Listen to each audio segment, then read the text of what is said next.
Hi there, I'm Asanali Shaw, and you're watching me on YouTube and Facebook Live, and also in the group Love Wires.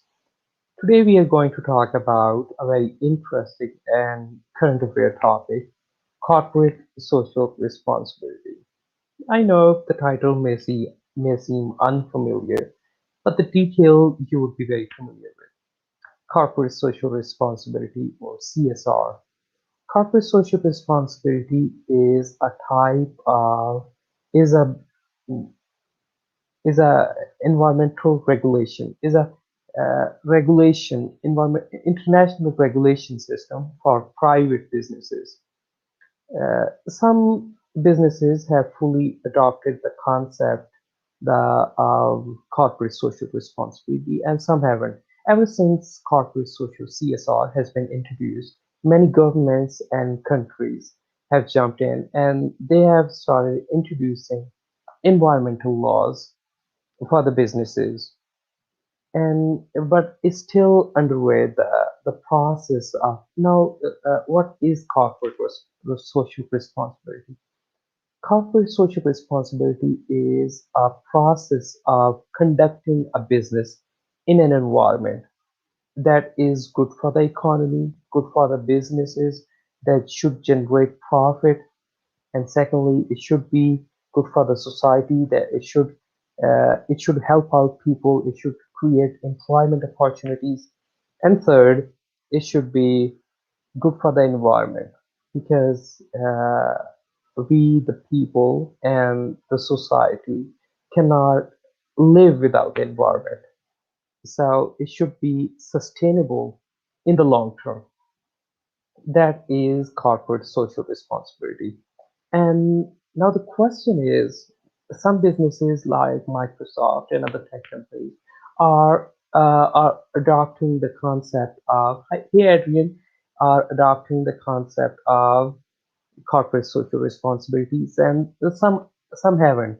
Now the question is, why it is not why the question is it being working or not? Why other companies are not following it?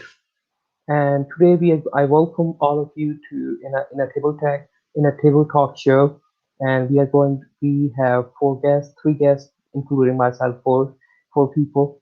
And my first guest is Nicole. She is she has joined us from Alberta, Canada, and my second guest is Jackie McGraw. She has joined us from Queensland, Australia, Gold Coast, Queensland, Australia. And my third guest is Gary Mull. He has joined us from Alberta, Canada. Hey guys. Hello, hello, hello. Hello! So, are you excited for the show? Oh That yeah. depends if it's Pandora's box, so yeah. It's going to be for Yes. sure. Uh-huh. Very excited for this one. So, Yeah. mhm. So, Gary, I know that tech companies. It's been centuries that corporations, tech companies is a bit latest concept. Yeah. Corporations have been exploiting the environmental resources. Hmm. Now they have the air pollution, the toxin, soil pollution, and endangering of wildlife and other species, and all of the mess we see, environmental mess that we see, it's been created by the corporations. So now here we see the concept of corporate social responsibility, and Hmm. it may seem catchy that it is good for the businesses, good for the society, and good for the environment. So how do you see it that that it is their mess and they are trying to clean it up? It seems good. Do you think is it going to work out? Wow. Hmm. First off, Mhm, CSR used to be customer mhm, service representation. So that's what a mhm, CSR was. In fact, I went through the mhm, technical industry as a CSR, mhm, as a certified mhm, CSR. And in mhm, that aspect, it was all about service to the customer. So we've taken it now saying, we're now going into corporate sustainable resources or corporate sustainable responsibility or corporate Corporate social sourcing. response. Yeah, corporate Corporate social social as well. response. There's a lot of twists on this. So are companies actually standing up to the game or standing up to what that means? Honestly, no. It's being used as the marketing ploy, saying that I'm a responsible company. I'm putting into, as an example, let's look at, I don't want to pick out any corporate names, but I got a whole bunch of them that I want to, okay? But they've been using it in a way to gain popularity with the population, saying that I'm now responsible for my products, my sourcing, and so on. But yet the same problem is going on. So where is the responsibility? It's nice to say that we are now, responsible for our products, for our supply chain, for the ingredients being used. But the source of those ingredients is still the problem. If we're looking at, well, I'm a cosmetic manufacturer, my bottling is made out of plastics, or it's made out of glass and plastics, and then it goes into the ingredient and the ingredient sourcing. So how green is it? It's nice to say on my product, I'm an organic, certified, eco-sustainable product. That's marketing. Do the homework. Gary, here's one thing. You talk about ingredient and plastic. Yep. We have billions of tons of plastic already laying Yep. out on Earth, they're polluting the oceans and the sea. Now there are those companies, those businesses, those corporations. They are collecting all of those plastic and use it for better, for just like the solar panels, wind panels, and other stuff. Is good for is reconverting it for better. But how green is it? Let's just pick out solar panels. So solar panel takes two ingredients, two principal ingredients. It takes carbon, which is coal, and it takes quartz, which comes from a mountaintop.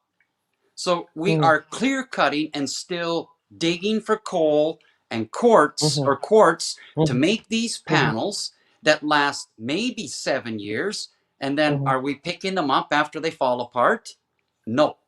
They're scattered throughout the deserts. They're falling apart. The windmills are falling apart. So we're still using the same source of materials, but laying over top of it. Well, I'm the Sierra Club, and guess what? We're all about green energy. But where is it green? If the source of the materials that you're supplying is still damaging the earth, you're still, in effect, damaging the earth. You might be producing a so-called green energy, but you're not being responsible. Who's picked up these solar panels that are all throughout the deserts? They're falling apart. Who's picked up the windmills that are falling apart because the generators are falling apart and they're only lasting for so long? How responsible is it? We say that the windmills are, a good alternative energy, and that, migratory birds will avoid it and everything. That's a bunch of hogwash. You ever look at the base of these things and see how many dead birds are at the base of them? So how responsible is it? It's nice to say that I'm a responsible company to this earth, but you're still polluting. If you say, as So a Tim Horton, yeah, it's Gary, it Pandora's means box. that I'm going to go, oh. I Gary, hear ya. I you hear said a ya. very interesting. Yeah, Gary, you said a very interesting thing that they are claiming that they are responsible, Yep, but in reality, it's just a business point to attract more customers. of course it is. What better way Okay, if a now I'm bunch gonna of, okay, now I'm gonna move next. to Jackie. I'm gonna move to Jackie. Jackie, how corporations are impacting the environment, there in Australia. And I see the Gold Coast or other sea level. Oh, I've lost you, son. Okay, how in There you go. okay, is it good? Yep. Yeah, now we can hear you. Okay, okay. And how corporations and industries are impacting the environment in Australia, especially the sea level, oceans. Look, I'm not too sure about the sea levels, to be honest. They keep going on about all this stuff, and I'm hoping, if it does raise enough, I'll have a beachfront house soon. But look, I'm so in agreement with Gary. I think that these corporations, and I'm not saying every single one, but it's just a smokescreen, all this stuff. They're saying that they're doing this stuff. I don't believe for a second that they are. Not a second. And talking about, I'll name a business here in Australia because I've been following it for about 10 years now. It's Adani, which is an Indian conglomerate organisation here, which has invested heavily into the Carmichael coal mine here, which is in Queensland. It's a huge area of Queensland. Now, this company has bullied and brought dissent amongst the Indigenous people. It's on native title land, right? And just bought people out. It's just money and greed, and it's very dubious to how they actually got the vote to actually go ahead with it. And I'm not even sure that I think they started going ahead with it. These companies don't give a shit, to be honest. They started going ahead with it before it was even, okayed by everyone. Probably because the government's got a little thing going on underneath. But they actually, this mine is going to take out millions of tons of coal from the ground. Millions of tons, right? And it's not like it's on native title land. It's sacred land to the Aboriginals. It's they've got no respect for anything, for the people. I mean, what it's going to do to the air pollution, the water, and also, like they're saying too, it's going to have a huge impact on the heritage Great Barrier Reef because of increased shipping through there as well. Like, we're just destroying all these most beautiful things that we've got. We don't need to use, still talking about coal, for heaven's sake, like using coal. And this was a $2 billion project, probably much more than that. But the Adani illegally cleared some habitat of threatened species, right? Just went ahead and did it, as they do, and they take responsibility. The government charged them, they fined them $26,000. Now, that's like a piss in the ocean to these companies. And I just, nothing is going to change unless these companies actually, the government's got the balls to either shut them down for what they're doing and they're destroying our country. Like, the government does not have any long-term, and they never have because they're in for a short-term. Oh, gosh, I'm so angry, I know. But this is really dear to my heart, that what's happening here. It's just, and this is one company, and There are hundreds of companies. Hundreds and thousands of companies. It's really terrible. And, in the beginning, the Indigenous people got a bit of a council together and went around the world. They got funding to go around the world to the big banking corporations and explain their case. And a lot of banks withdrew their support of Adani, right? We didn't think they'd get it through. But Adani did somehow get funding. I'm not quite sure how. But, yeah, I'm very far about this. Yes, it's a very near and dear topic to me as well, because I love the nature, and I try to spend uh, as much time as possible in the nature. And now I'm gonna move to Nicole. Nicole, if for instance, let's assume that we are going to clean up the environment. So first of all, we have to do the packaging. So how do you recommend that? How should we do it? My concern with packaging is that we're way behind. We have a lot of different alternatives that we could be using that are economically more sound than plastic even. have the opportunity to use mycelium for styrofoam packaging that has a 30-day breakdown time, and it's non-toxic. We also have the option to use hemp plastics, which are, once again, way more economically sound than regular plastics, and their breakdown time takes 6 months. On average, costs about $1 to $4 per pound. I could not find a specific dollar amount, whereas plastic costs $7.81 per pound. And to me, I don't see an excuse to not be moving towards hemp plastics already.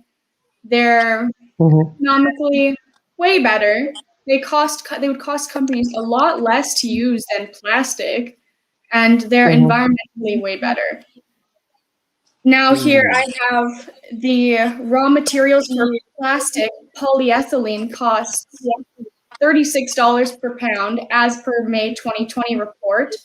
And polyethylene is a toxic to the environment, right there. Yeah. And as per April 2020 report, it costs $8.10 per pound for hemp. That is a $27 difference for raw materials. Makes no sense for us not to be using this. Makes no sense. But we have an oil industry that is so dominating, and they just want to sell oil. And when we bring up another option, companies don't feel so inclined to take that shift. I think there needs to be a little bit more responsibility put on corporations and companies to move towards hemp plastics. Hemp plastics could be replacing so many things that we use, from the material our laptops are made out of, our reusable utensils, packaging for foods. There is food grade and medical grade plastics available already. I don't see a point in using ethylene plastics. It's toxic. Yes. And we are, yes, you're right, Adrian. We are passionate about the environment. Now I'm going to move to Jackie. Jackie, I'm going to move to actually Gary. Gary, for instance, we all care about the environment. If we are going to clean it up, so what steps should we take? Oh, first off is understanding what you're buying, and then doing the process and understanding the entire process. It's nice to say that here's a biodegradable product, but what does biodegradable mean? Does that mean that it's going to just fall apart in the earth and still leave toxic residues? How is that product being made? What are the polymers that are being used to put it together? Is it still being thrown into the ocean? That'd be like Tim Hortons that says that, hey, I'm doing biodegraded Timmy cups and still finding it floating in the ocean. So what is biodegradability? Biodegradability is the essence that it means that if it came from the earth, it can return back to the earth. Can it return back to the earth in its integrity without destroying or impacting the earth? What is the process to make that product? How much energy, how much resources, how much of the oil industry is still being used to power that? If we go into an example of, making, let's go back to solar panels. If we say that it's biodegradable, how much coal energy is being used to turn around and create that?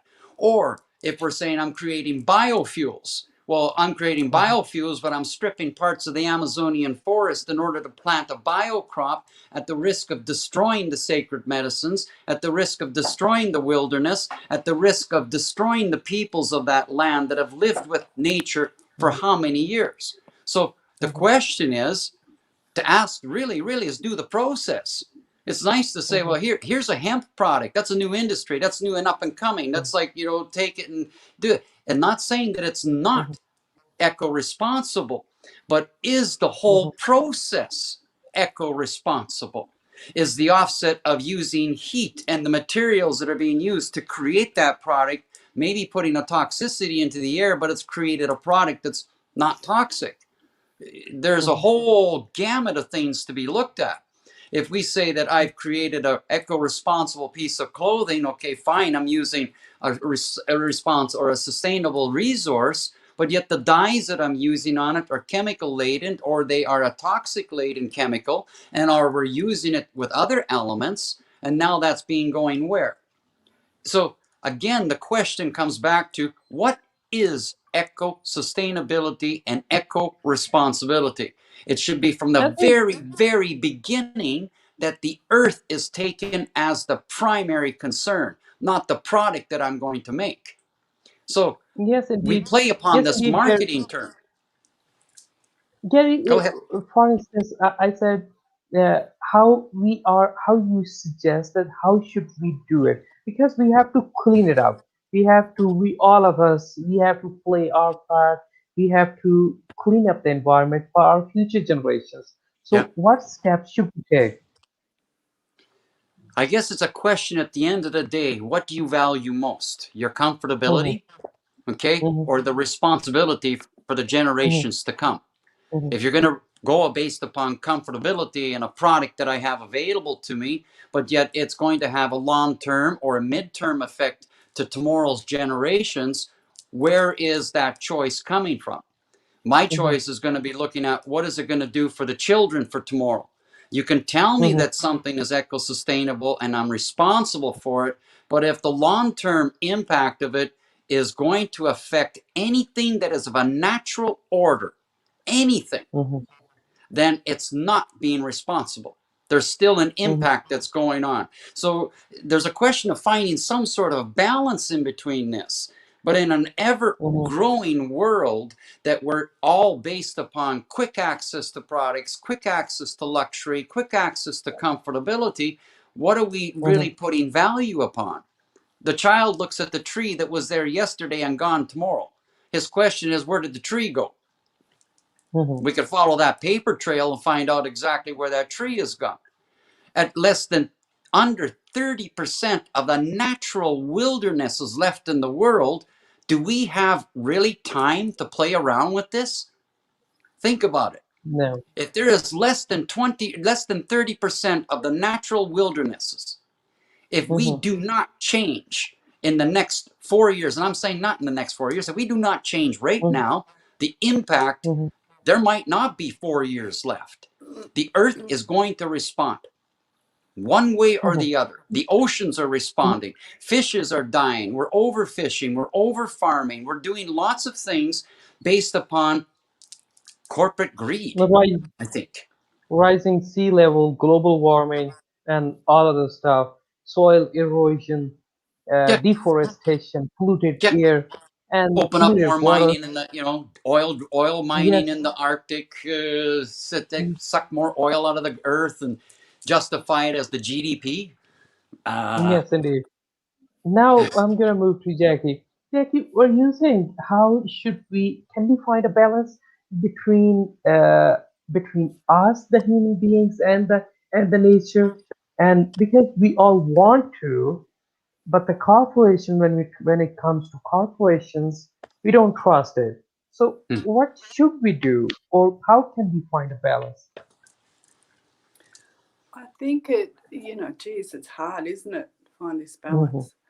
Um, mhm, unless we all look at ourselves and what we're choosing to buy and or to do, not so much buy, like, maybe reduce our buying. I think I agree with Gary, like this instant world that we have at the moment, and everyone wanting mhm, everything instantly. They're not prepared to put mhm, in the time and energy to think for themselves of how they can be doing things better. And it's like, mhm, look, I know it with my own family. Like, I see my girls just buying stuff, and it's like that's the way that they've been. I'm not I'm not like that, but that's the way, the pressure that of Facebook and all the social media and everything like that, and we think that we've brought this new awareness and culture to the young people, and I don't see it, to be mm, honest. I don't see that, this. How long did it take the supermarkets? I was really happy when they said, we're not going to use plastic bags anymore, right? They're mhm. still using them. You just got to pay for them, right? yeah. But Yes. for them to actually bring that in it was like 5 years. In 5 years, we're going to bring in that there's no. It's like, why 5 years? Do it now. Yeah. Like everything's like in the future. Let's do it. Oh yeah, within 10 years they've got to, reduce their impact on the earth or whatever, corporations, they've got to reduce their pollution levels and stuff. No, do it now. Stuff how much it costs them to change it. Just do it. Everything's just projected in the future, and in the meantime things are getting worse and worse and worse, and corporations don't care. They get away with everything. They're not fined enough, they're not held accountable enough, and to be honest, we don't even know what they're doing anyway. How would you ever know? They're not accountable unless we see it in the waterways, all the pollution, like going back to Erin Brockovich, when she fought with the cancer causing stuff that was coming into, that they were leaching the chemicals and all that stuff. It's nothing's changed, and that was a long time ago. Corporations are still not. It's just money. It's just money and greed and power. But sorry, Asan, going back, I went off a bit there. I think we've just got to concentrate on ourselves and what we're doing.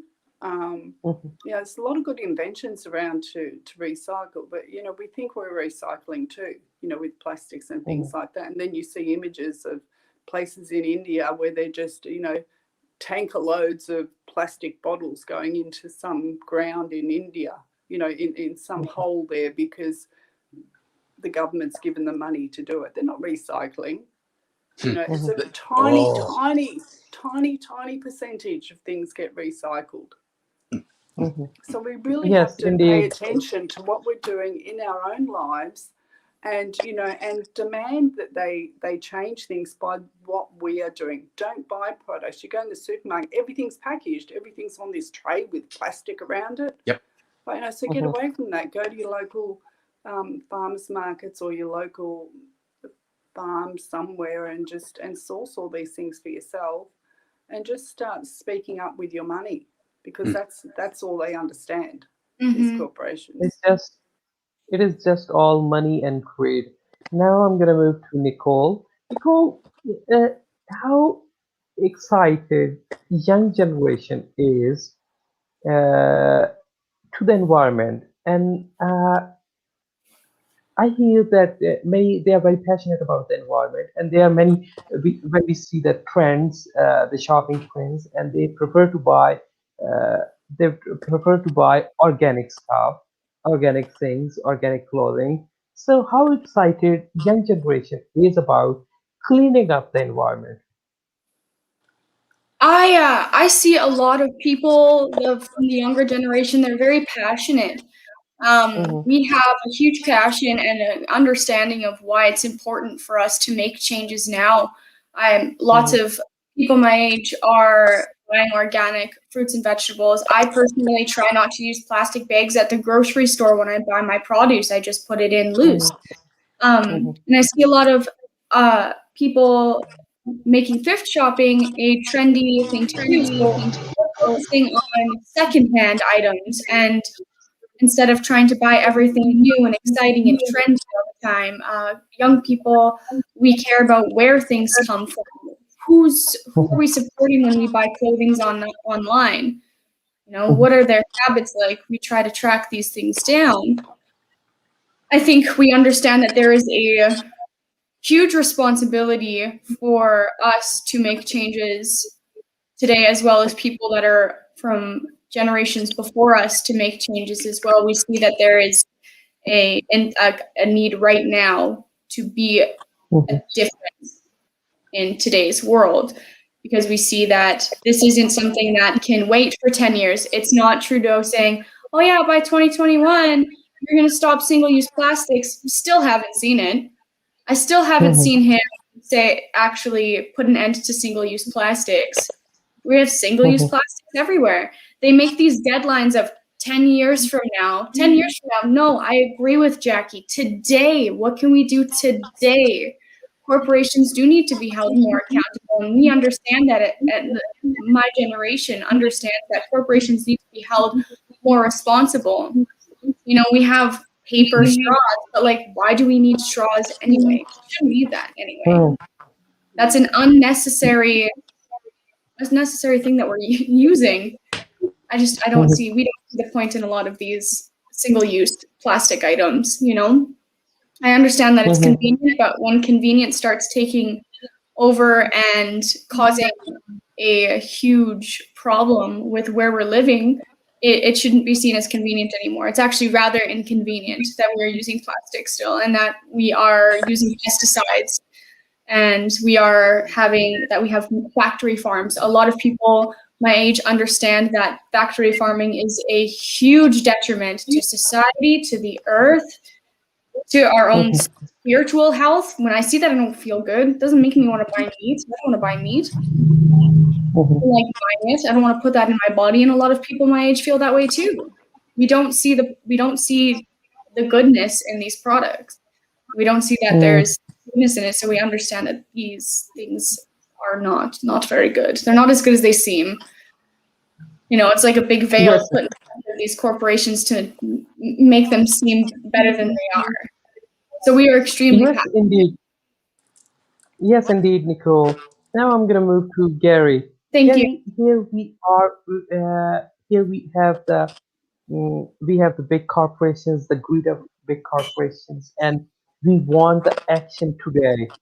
And there we have the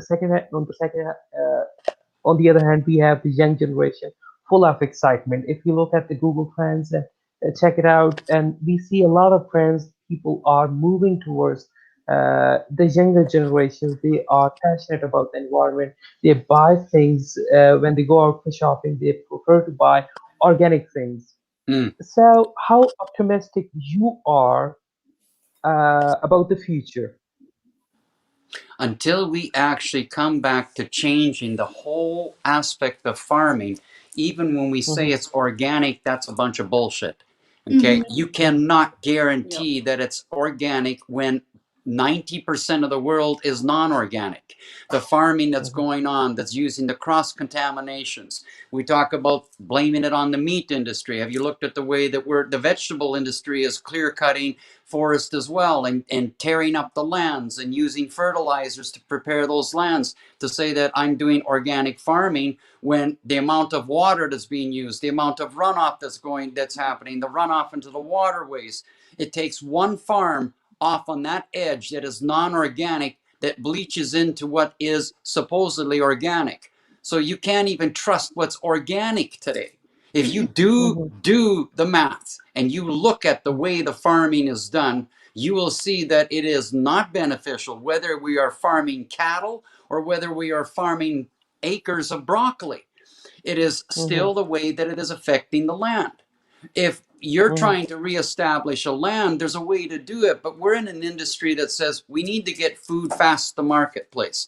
So you take that product, you say it's organic, you coat it with a waxy material to make sure that it gets to market to be fresh, and you're saying that it's organic. The only way that it's organic is you've grown it yourself, you know what you've done, you know how it's growing.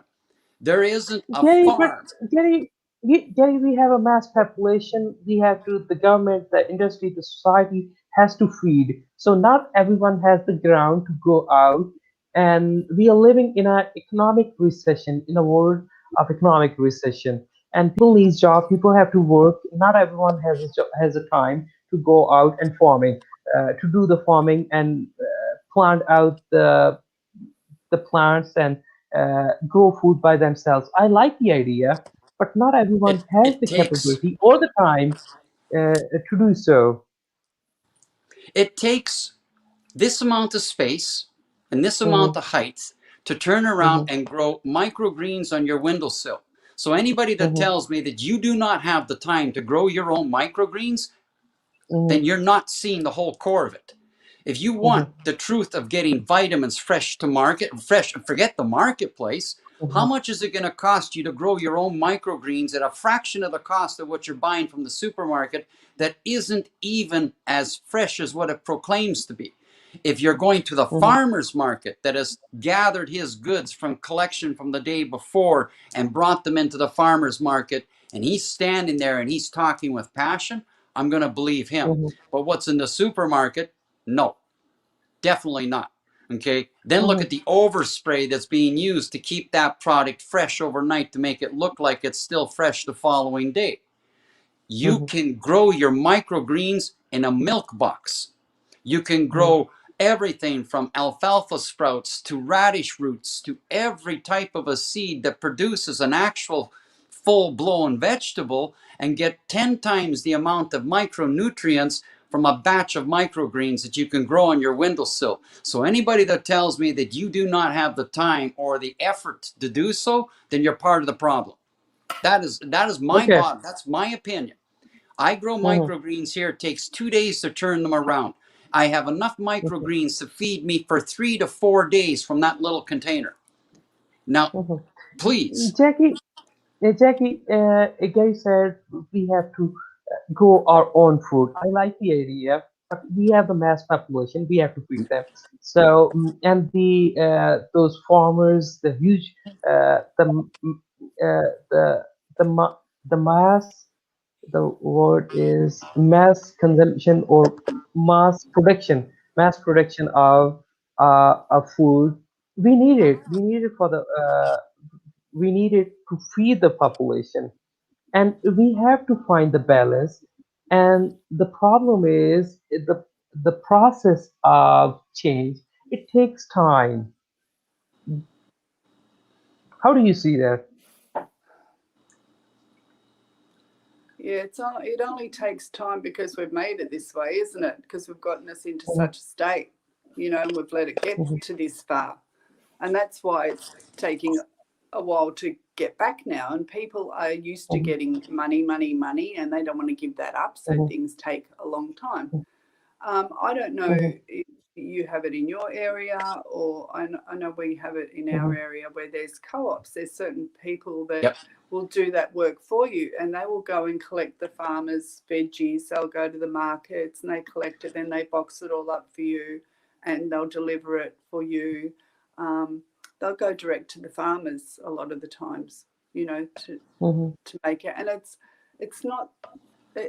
It's more expensive, but the cost of not getting it is even more when you think of to the environment and things like that. So and your health, especially. The Like Gary was saying, and Nicole was saying too about the pesticides and stuff like that going into our food now, and mhm, it's just horrendous. Like it's all pharmaceutical companies, Mm.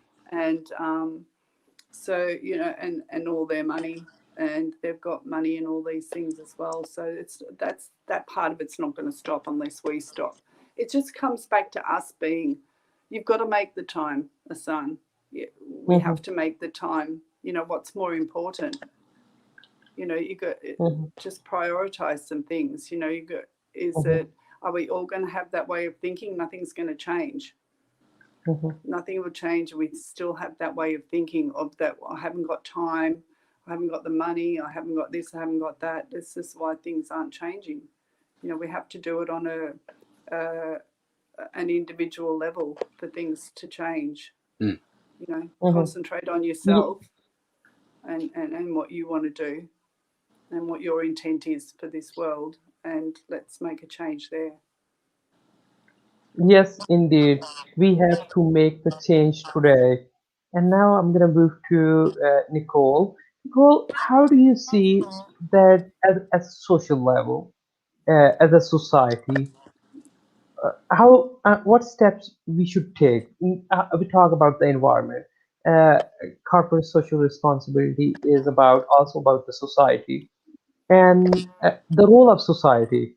How do you see it?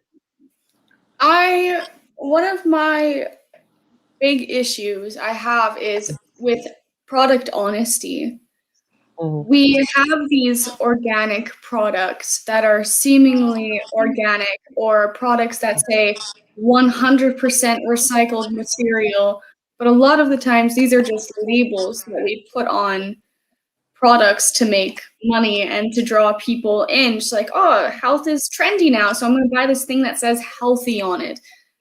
mhm, But then says that it has sucralose on it, and we have these many different words for sugar, and it's just there's a lot of lies within our products that we don't necessarily see unless we take the time to research absolutely everything we buy. And I think that there should be more pressure for product honesty on our foods and on our packagings, and less loopholes that people can take to trick people into thinking that things are healthy or eco-friendly when they're really not. You know, I agree with some of what Gary said about organic products being plastered with a waxy coating, and like no one wants to eat that. You know, it's organic, but it's covered in wax. You know, where did that wax come from? What about the rain? You know, the rain that's carrying the chemicals that are being picked up from the evaporation of the runoff into the lake, that's being fed back to those microgreens, everything that's being grown. You cannot rule out that they are 100% clean. Unfortunately, that's the way the world is right now, until we change everything from Then the can we? manufacturing. Go ahead. Sorry. It's Now, never ending, isn't it? okay, okay. Yes, the topic is never ending. Now, the final thoughts. Gary, your final thoughts. I'm going to hand that back over to Nicole because she wasn't finished and I interrupted her. I'd like her to Okay, finish what she had to say. So, Nicole, okay. please go on with what you were saying. It's important to hear what you're saying. Thank you. I'm actually just wondering, are we trying to move away from food? No. From food I think we competition? need to move towards more cleaner methods of doing food. Our ancestors, we lived in the forests. We lived with the lands. We farmed with the lands. We foraged with the lands. In today's world, we forgot about the forest. We're clear cutting them in order to put gasoline in our cars. So there's a whole gamut of things to look at. Everything needs to be looked at. Yes. Can we go to community farming? Well, as an example, my backyard space has enough area to farm for at least 12 families. And I can offer that space by knowing that my land is clean, my water being used for it is clean, but I can't guarantee that the fallout from the rain is clean. So, you know, as a boy, I would grow up looking in the rain, stick my tongue out and feel the freshness of the water on my face. Today, if you did that, you're going to get sick. So where does it start? Jackie has said it. Nicole, you have said it. It's about being aware of what we're buying. But how many take the time to read those labels? How many take the time to investigate that company, truthfully investigate that company? If you go into the cosmetic industry, it's the second largest polluter in the world. So before we even start talking about food, why don't we start talking about the personal care product industry, from your toothpaste to your underarm deodorants to your perfumes to what you're putting on your skin and dyeing the color of your hair with. All of this is being washed off and going back down into the waterways. So it's more than just food. It's more than just the oil industry. It's every little detail of what we have been accustomed to buying and using. Yes. And your final thoughts, Gary. Can we change? Yes. Are we going to change? That's maybe the question that can't be answered right now. I believe we can change. I have faith. I have hope. I teach. I show different ways of doing things, and I hope that it passes on. That's all I can do, and keep the awareness up and keep the voice up. But I'm one person And in a world of 7 billion. yes, indeed. And Jackie, your final thoughts. Yeah, I agree with Gary. Like we are only one person, but individually, but you know that's where it's got to begin, and we've just got to keep awareness of it all. Learn off, you know, when we think of the ancient times and the wisdoms of the indigenous people living off the land and things like that, we've got to bring some teachings back of all that as Yes. well, and learning. And I'm just I don't know. I'm just horrified at the moment with the way things are going, with just all the crap in everything and the waste, and you know, just every little thing. Nothing's made to last anymore. It just and what happens? A toaster, you know, your fridge used to last forever. You bought one fridge, that was it. Now it's every 2 or 3 years. You expect it to break down and you've got to buy another one. Where do all these things go? I mean, we're going to run out of space sometime, surely, and all that crap going in the earth. But I just look, it's got to start with ourselves, and maybe, just boycotting certain companies that, just don't buy stuff that has crap in it that you don't want to use anymore. Start from the little things, the supermarkets. Just say, I'm not going to buy this stuff anymore. You're using too much packaging, or, I don't like all this crap that's in our food, or, start getting our stuff from local farmers. There's stuff in Australia that goes back into the earth, like tons of fruit and veggies, because the supermarkets won't buy it because it's not the right shape, colour, size, whatever. It's ridiculous. It's horrendous what's happening. So it can only start with us.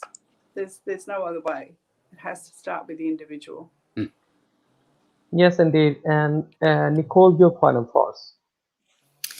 I don't think I have much more to say about the food industry. I was actually wondering if I could move on to something else in regards to social responsibility. Please do share final thoughts. So I had, just from my personal experience, I think that the clothing industry has a social responsibility to have more inclusive body positivity. I think that the modeling industry, specifically lingerie, Licenza, any lingerie industry, is really harming youth. And we see these women in these tiny pieces of clothing exposing themselves, and they look rail thin. And we're expected to look that way in these clothes as well. And when young women and young men see these models, we are feeling down on ourselves about how we look in these clothings. And this, I think, has caused a huge issue around a pandemic of sorts in regards to eating disorders and body dysmorphia. I see it all the time. Young men and women feel like they're expected to look a certain way, but I learned from my yoga teacher, when it comes to health, it's about how the body functions, not how the body looks. Your body can look 1,000,001 different ways. It doesn't matter how you look. It's about how it functions, not just your appearance. If you can be tiny and look fit, but your insides might not work right, and you might be tired and sore all the time because of dieting, fad dieting, I think that clothing companies have a responsibility to have more inclusive body styles. Not everyone has a six-pack, and not for everyone that's not achievable. Not everyone weighs 80 pounds and 6'1". Sometimes that's not achievable. And young girls and young boys see this, and they also feel this obligation to dress and look a certain way. And I think that's also harmful to the psyche of young ones.